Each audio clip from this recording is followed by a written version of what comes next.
Di kampung saya kalau bekerja harus melakukan suap menyuap. Kata Rasulullah, la'anallahu ar-rashi wal murtashi. Semoga Allah melaknat orang yang menyuap dan yang menerima suapan. Tapi kalau antum bekerja dengan cara menyuap, antum terkena laknat. Ya. Tapi waktu itu saya nggak tahu, Ustaz sekarang udah kerja, jadi gimana? Kalau nggak tahu ya udah dimaafin. Apa perlu keluar? Nggak usah. Kamu juga nggak tahu. Ya. Tapi kalau kita tahu, nggak boleh. Haram hukumnya.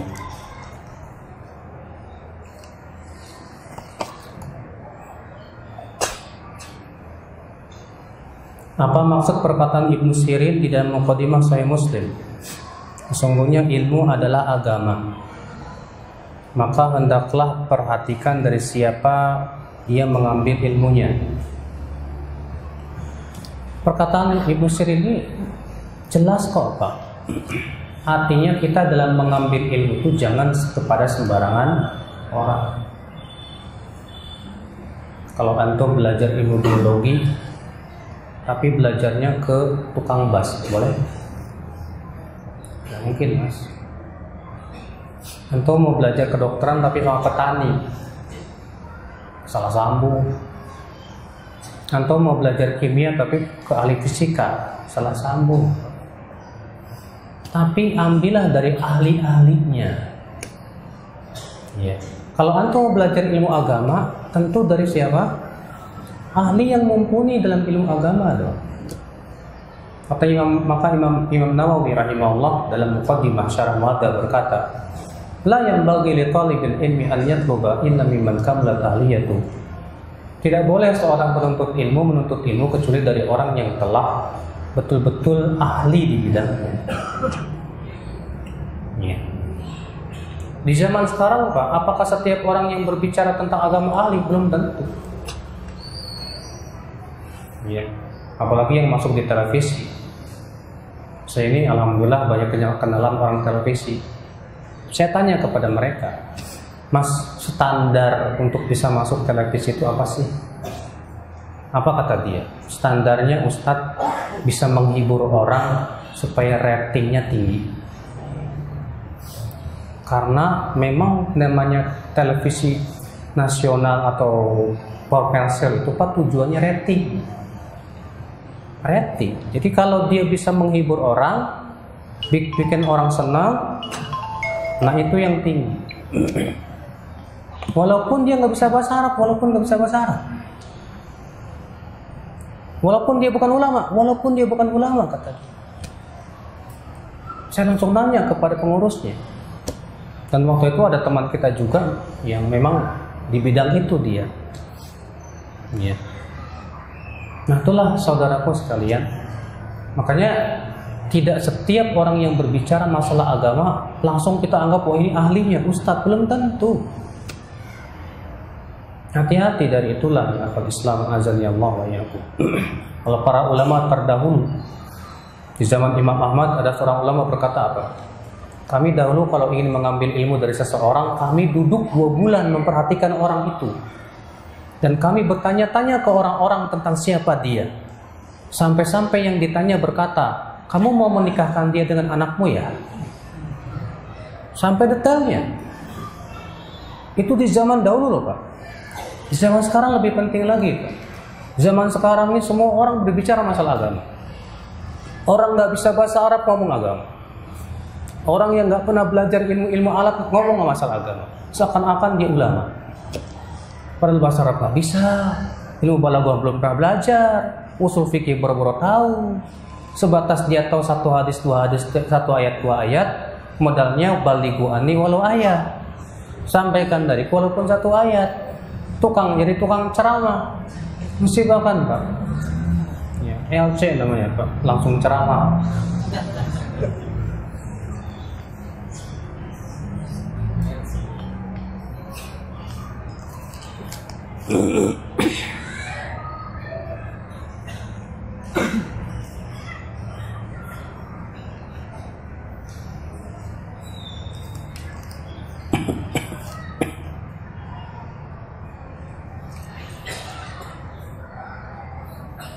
Di perusahaan saya yang saya bekerja juga menjual barang-barang yang haram selain yang halal.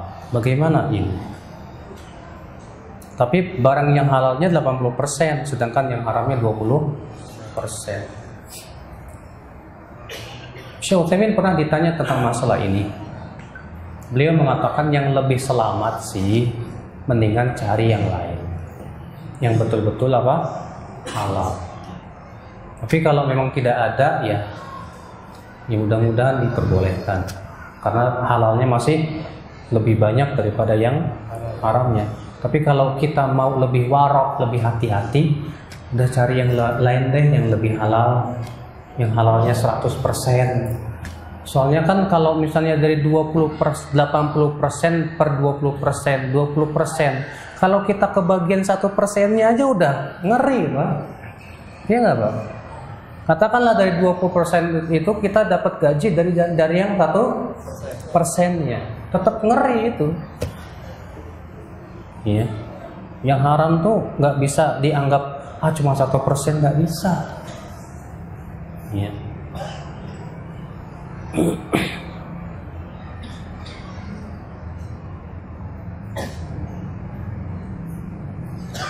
Jika kita mengganti puasa yang tertinggal karena sakit dan yang tertinggal sampai hampir 15 hari, kemudian sampai hari ini belum memulai untuk berpuasa, jadi kalau dihitung-hitung hari untuk mengganti puasa Ramadan bisa habis bulan Syawal ini. Jadi puasa Syawal dulu atau gimana? Ini orang malas, Pak, nanya. Udah tahu batalnya 15 hari, sampai hari ini belum mulai juga qadha. Iya. Udah gitu dia nanya, kalau saya qadha dulu di Syawalnya habis, kenapa dari kemarin? Iya. Memang ikhtilaf para ulama tentang masalah ini. Kalau memang waktunya mepet, kalau kita berpuasa qadha akibatnya tidak dapat Syawal, apakah boleh kita dahulukan Syawal dulu atau tetap harus qadha dulu? Yang saya condong kepadanya, karena puasa Syawal itu puasa yang terbatas dengan bulan Syawal, maka wallahu a'lam bisa Syawal dulu baru qadha. Sebagian ulama ada yang berpendapat tetap qadha. Adapun Syawalannya diqadha nanti di bulan yang lain. Kenapa? Karena yang wajib harus lebih didahulukan daripada yang sunnah.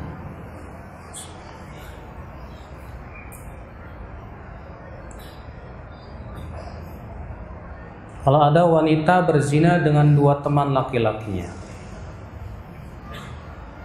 waktu yang berbeda, dan laki-laki yang pertama yang menzinainya tidak tahu lagi entah di mana. Laki-laki yang kedua tidak mau lagi dengan perempuan itu lagi karena sudah mengetahui yang tersebut telah berzina dengan laki-laki lain. Jadi dengan siapa wanita tersebut harus nikah, Ustaz? Karena kalau di surat An-Nur kan pezina laki-laki harus menikah dengan perempuan. Allah Ta'ala mengatakan az-zaniyatu la yankihuha illa zanin aw musyrik. Wanita yang suka berzina tidak boleh menikahinya kecuali laki-laki yang berzina atau wanita laki-laki yang musyrik. Wa hurrima dzalika 'alal mu'minin, dan itu diharamkan atas kaum mukminin. Artinya haram menikahi wanita-wanita yang suka berzina. Namun kata para ulama, boleh dinikahi kalau memenuhi syarat. Syaratnya apa? Taubat. Kalau dia bertaubat dengan taubat yang nasuh dan dia tidak kembali lagi kepada zinanya, maka pada waktu itu boleh dia menikah dengan laki-laki yang baik. Tapi selama dia belum bertaubat dan dia masih suka untuk berzina, maka haram dinikahi oleh orang mukmin. Yang baik-baik nggak boleh, haram. Iya. Maka Allah mengatakan wanita yang suka berzina tidak ada yang menikahinya kecuali laki yang berzina. Artinya kata para ulama, kalau ada laki-laki tahu ini wanita suka berzina, terus dinikahi juga, maka akadnya tidak sah karena haram. maka selama dia berjima dengan dia, hukumnya apa? Zina. Kalau dia tahu bahwasanya ini haram, tapi dia mengatakan nggak apa-apa, halal, berarti dia sudah menghalalkan apa yang Allah haramkan, maka statusnya sama dengan orang musyrik. Makanya ya akal Islam, ya, itu diharamkan oleh Allah Subhanahu wa taala menikahi wanita yang suka apa? Berzina. Demikian pula wanita yang baik-baik haram menikah dengan laki-laki yang suka berzina, tidak boleh.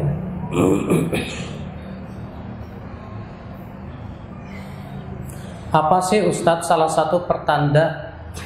Apakah puasa 6 Syawal itu satu pertanda diterimanya puasa Ramadan kita? Ya bukan, apa? Ya. Kenapa? Karena Allah Subhanahu wa taala mengatakan kutiba alaikumusiyam kama kutiba alal ladzina min qablikum la'allakum, diwajibkan atas kamu puasa, sedangkan Syawal bukan wajib. Lalu Allah menyebutkan agar apa kamu berpuasa? Agar kamu bertakwa. Berarti tanda orang yang diterima Ramadannya yaitu setelah Ramadan dia jadi orang bertakwa. Dia meninggalkan maksiat, dia semangat dalam kebaikan. Berarti setelah Ramadan kok orang ini Masya Allah, tadinya dia jarang tahajud jadi rajin tahajud, tadinya orang ini jarang baca Quran jadi senang baca Quran, tadinya dia suka berbuat maksiat, setelah Ramadan dia tinggalkan maksiat. Wah, ini itu tanda insya Allah Ramadannya diterima oleh Allah Subhanahu wa taala. Iya.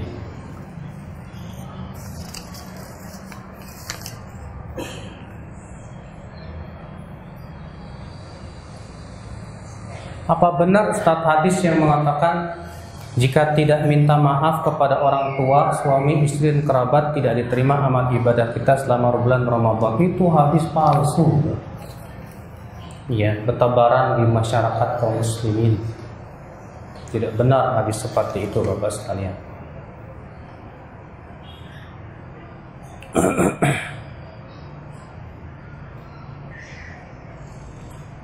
Apakah melihat acara TV yang tidak sunnah itu artinya maksiat? Contohnya nonton sinetron, selebritis, dan masih banyak yang lainnya. Mas, antum nonton sinetron memang dapat ilmu apa? Bertambah imannya ya dengan nonton sinetron. Gak ada manfaatnya, Pak. Antum nonton sinetron pasti mau tidak mau di situ artisnya cantik-cantik, Mas. Iya nggak? Iya. Ini artisnya cantik banget. Saya ngefans deh sama dia. Ngefans sama artis coba. Ngefans tuh sama para sahabat, para ulama, para tabiin, mereka para nabi yang kita sukai, kita jadikan idola kita dalam hidup kita. Iya. Pasti yang namanya nonton sinetron nggak lepas melihat perempuan. Sementara Allah mengatakan wa qul lil mu'minina yaghuddu min absarihim wa yahfadhu furujahum. Katakan kepada kaum mukminin hendaklah mereka menundukkan pandangan-pandangan mereka. Bisa nggak untuk nonton TV menundukkan pandangan? Mungkin kan? Maka dari itulah ya, sudah saya sebutkan tadi, jangan kita sekali-kali berani masuk ke dalam kancah fitnah. Ya, di sinetron banyak fitnahnya, Mas. Perempuan-perempuan yang cantik. Antum terbiasa melihat sinetron perempuan cantik, pas lihat istri, aduh. Akhirnya apa? Setidaknya apa? Ya kurang cinta antum ke istri akhirnya. Terfitnah sama perempuan dan yang lain. Hati antum juga kotor, mata antum juga maksiat. Kan bahaya ya kalau Islam, azan ya Allah. Ya. Televisi nasional sekarang mana ada lepas dari yang namanya wanita, musik, nyanyi. Nggak ada yang lepas dari itu ya. Isinya banyak tidak mendidik, Pak. Bahkan banyaknya merusak. Baiknya apa? Merusak. Kalaupun ada baiknya paling 0,1% dibandingkan 100%-nya. Ya, udah mendingan tinggalin aja. Dalam kaidah usul fikih, Pak, kalau kita tidak bisa meninggalkan yang haram kecuali dengan meninggalkan yang halal, maka tinggalkan semuanya. Kalau kita tidak bisa meninggalkan yang haram kecuali dengan meninggalkan yang halal, maka tinggalkan semuanya. Artinya kalau yang halal dengan yang haram kecampur, dan kita tidak bisa meninggalkan yang haram kecuali dengan meninggalkan yang halal tersebut, ya udah tinggalkan semuanya. Sekarang ketika antum nonton televisi seperti itu, saya pengen ngelihat berita, Ustadz, berita itu yang bawainnya cewek, Mas. Perempuannya segini, rambutnya segini, lekuk-lekuk tubuhnya kelihatan. Antum akhirnya nggak fokus dengan beritanya, ngeliatin perempuannya. Masya Allah. Dosa antum itu. Ya. Maka dari itu ya akhi, setan akan memberikan 1000 alasan supaya kita jatuh kepada keburukan. Ya, maka an-najah, larilah dari fitnah sejauh mungkin. Insya Allah antum nggak bakalan ditanya sama malaikat munkar dan nakir, kenapa kamu nggak lihat berita hari ini? Kenapa kamu nggak ikut berita hari ini? Nggak bakalan ditanya sama malaikat munkar nakir, Pak. Di kuburan ditanya siapa Robmu, siapa nabimu, apa agamamu. Kalau kita buta berita, nggak tahu sama sekali berita, nggak bakal ditanya sama malaikat munkar nakir. Yang penting kita paham siapa Tuhan kita, Allah, Rasul kita Muhammad SAW, kita pun mengikuti beliau, beriman kepadanya. Nah ini yang akan Islam. Terkadang maaf ya Mas ya, banyak di antara kita yang lebih semangat mengikuti berita daripada mengikuti ilmu.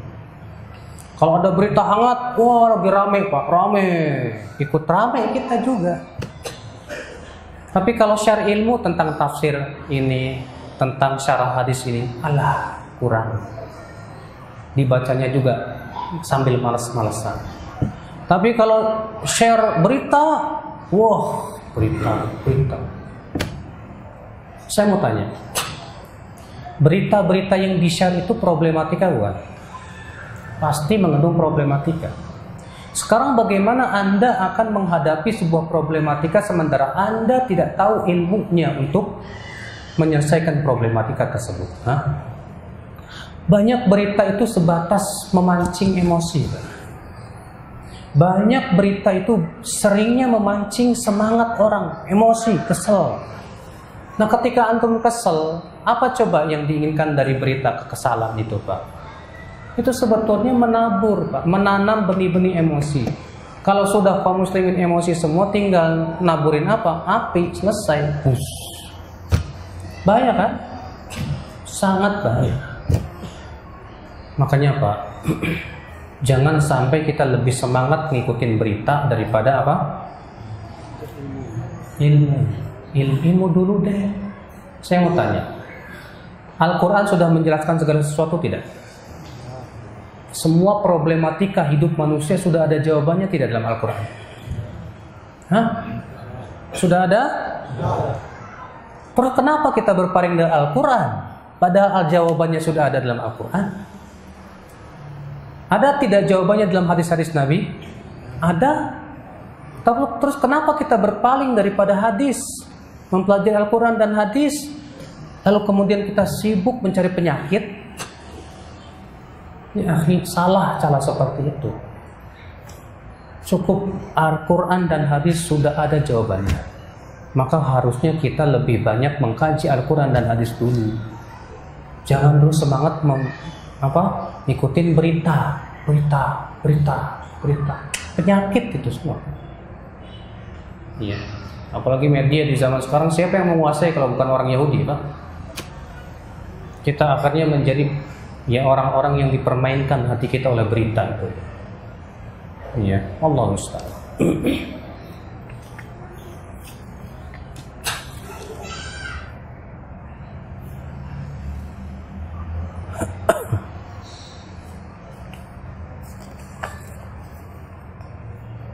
Apa hukumnya chattingan dengan wanita yang bukan mahram? Tujuannya apa?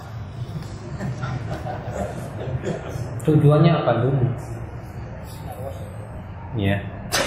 Misal antum ngadain daurah, pasti ada panitia ikhwan, ada panitia akhwat. Mau tidak mau panitia ikhwan harus ada hubungan dengan panitia akhwat. Akhirnya chattingan lah untuk membahas masalah daurah. Boleh tidak? Boleh, nggak masalah. Kalau memang itu dibutuhkan dan selamat dari fitnah, nggak masalah. Tapi kalau antum cuma iseng doang, dari iseng ini setan masuk. Iya. Kalau memang ada kebutuhan dan masalahnya besar dan jauh dari fitnah, boleh kata para ulama, nggak masalah, silakan. Tapi kalau memang ternyata tidak ada kebutuhan, hanya sebatas iseng-iseng doang, nggak ada manfaatnya, sudah begitu malah menimbulkan penyakit hati, udahlah, tinggalin aja. Iya. Cari jodoh yang bener. Jangan cuma sebatas pengen kenalan. Kalau mau nikah aja. Datengin ke rumahnya, datang lamar, selesai kan. Kalau akhwatnya nggak mau, ditolak, ya udah cari akhwat yang lain.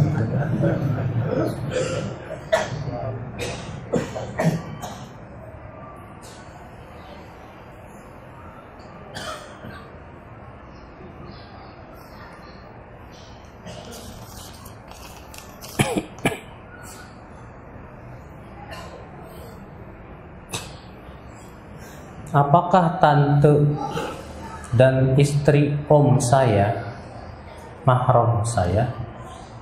Tante mahram kamu, sedangkan istrinya om itu bukan mahram. Loh, istrinya om itu tante, Ustaz. Ya berarti bukan mahram. Ya.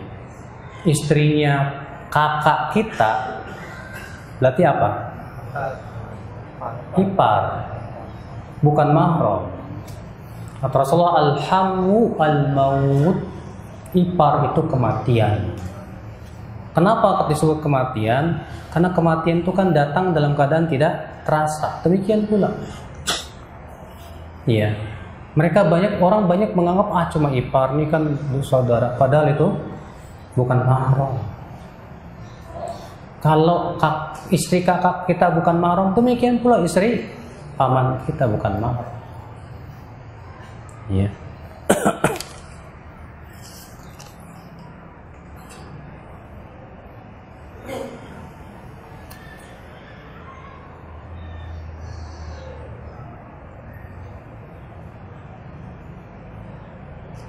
Apakah ada nama selain nama Nabi Muhammad SAW? Karena semenjak lahir bukan Muhammad namanya, Ustadz. Apakah itu benar? Maksudnya apa sih? Apakah Nabi Muhammad itu ada nama lain selain beliau gitu? Ada. Kata Rasulullah, ana Ahmad, wa ana al-aqib, wa ana al-hashir. Iya. Jadi nama Rasulullah SAW selain beliau apa? Ahmad, al-aqib, al-hashir. Kemudian ada beberapa nama yang lain saya lupa.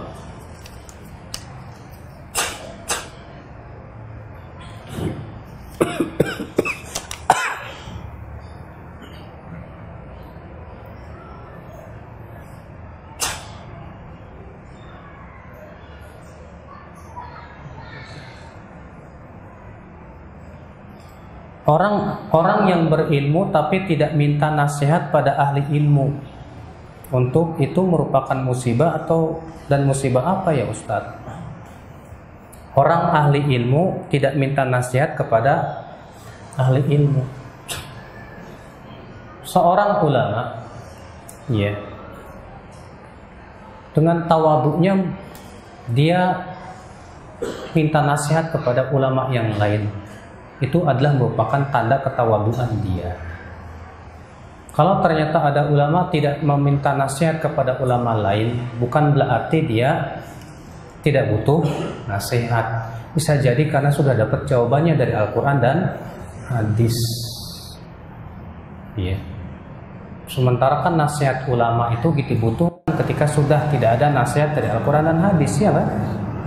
Sementara si ulama ini sudah tahu jawabannya kok. Dari Al-Quran dan hadis dia sudah tahu. Ya, perkataan para ulama salaf terdahulu dia sudah tahu.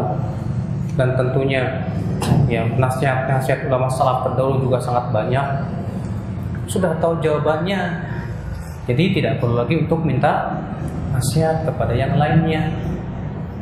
Ya, bisa jadi seperti itu. Makanya kewajiban kita yang awam ini husnudzon kepada para ahli ilmu, jangan suudzon. Kita tidak boleh menghisap kesalahan orang lain. Tapi Ustadz, saya selaku suami istri saya susah diberi nasihat. Alhamdulillah ngaku.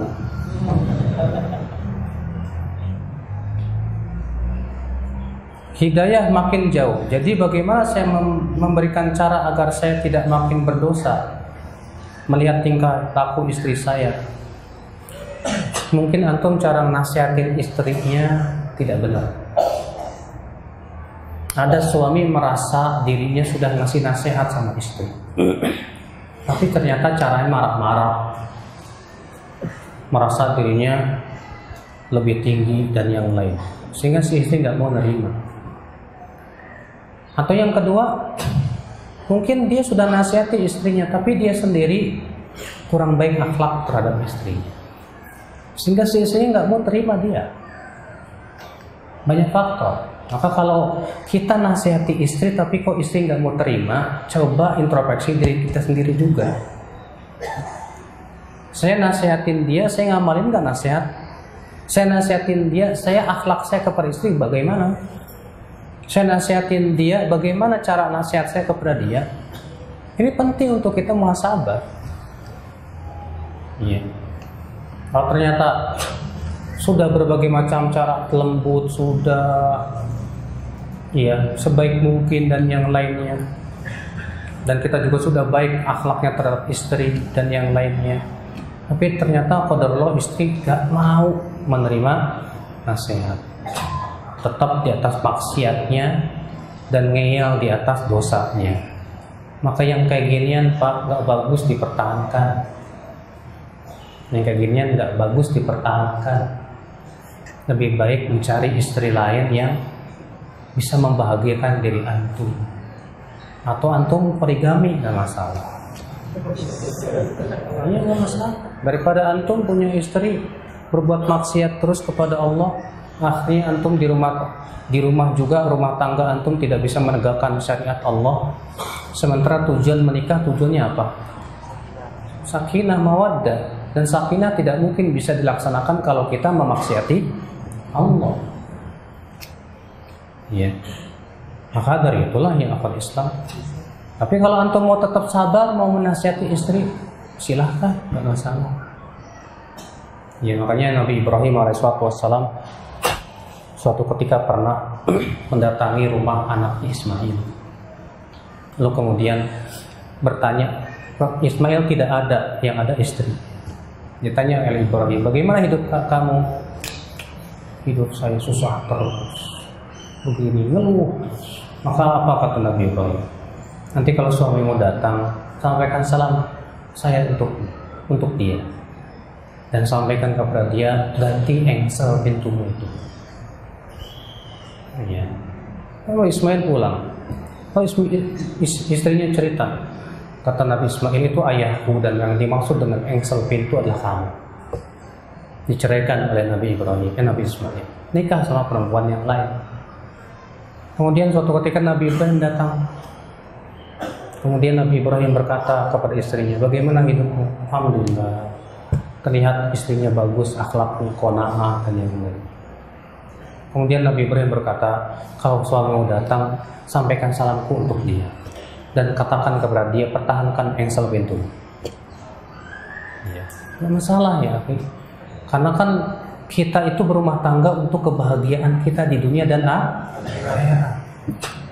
Dan tujuan menikah itu kata Allah dalam Al-Quran apa? Menegakkan syariat Allah dalam rumah tangga kita. Nah, kalau rumah tangga kita ternyata kita tidak bisa menegakkan syariat Allah, bukannya baiti jannati, tapi malah baiti nari, rumahku nerakaku ini, gimana coba? maka sudahlah kita sengsara di dunia, di akhirat sengsara lagi. Gara-gara antum membiarkan istri berbuat dosa, antum dayuth. Kata Rasulullah, "Fala yadkhulul jannata dayuth." Tidak masuk surga lelaki yang dayuth. Siapa lelaki dayuth? Lelaki yang tidak punya kecemburuan ketika istri atau anaknya berbuat maksiat.